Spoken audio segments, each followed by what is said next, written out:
Alexander அப்படின்னு சொல்லிட்டு ஒரு மிகப்பெரிய அரசர் உலகத்தில. அவர் வந்து அரிஸ்டாட்டில் அப்படின்னு சொல்லிட்டு பெரிய அறிவாளி. அவருடைய அவர் தான் அவருடைய ஆசிரியர்.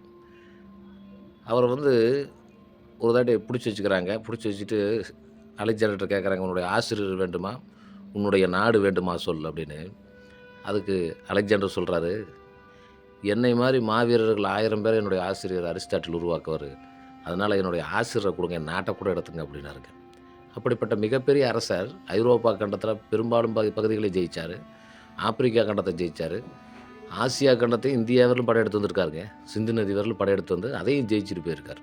போரஸ்ன்னு சொல்லிட்டு ஒரு மன்னர் வந்து நம்ம இந்திய மன்னர் அலெக்சாண்டர எதிர்த்து நிக்கிறாருங்க. சண்டைக்கு வந்தோன்னே. அந்த அவருடைய வீரத்த பார்த்து அலெக்சாண்டர் பிரமிச்சுட்டாரு. அப்பா!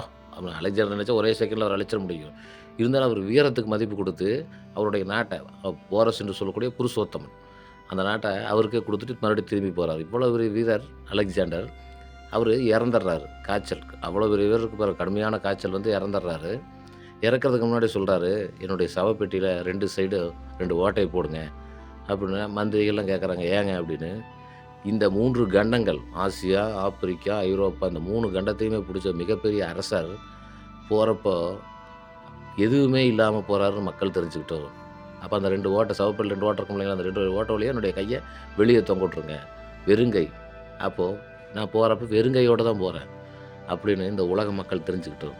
அதனால மனுஷன் இருக்கிற வரலும் யாருக்கு என்ன செய்றாங்கிறது தான் முக்கியம். அவன் சம்பாரிச்ச சொத்து முக்கியம் கிடையாது. எவ்வளவு சொத்து சம்பாரிச்சாலும் கடைசியா போய் சேர்றப்ப வெறும் கையோட தான் போகணும். அப்படிங்கிற தத்துவத்தை முதலாக உலகிற்கு சொன்னவர் யாருன்னா அலெக்சாண்டர் தாங்க. அவ்வளவு பெரிய மாவீரன், பெரிய சக்கரவர்த்தி. யாருக்காகவும் சொத்து சேர்த்து வைக்கல. அப்போ இதை உணர்ந்து கொண்டாலே போதும், நாம 4 பேருக்கு நல்லது பண்ண ஆரம்பிச்சுருவோம். காச எடுத்து ஒளிச்சு வைக்கிறது, பதுக்குறது இல்லாம, நம்ம 4 பேருக்கு நல்லது செய்வோம். அப்ப எல்லாம் நல்லா இருப்பாங்க.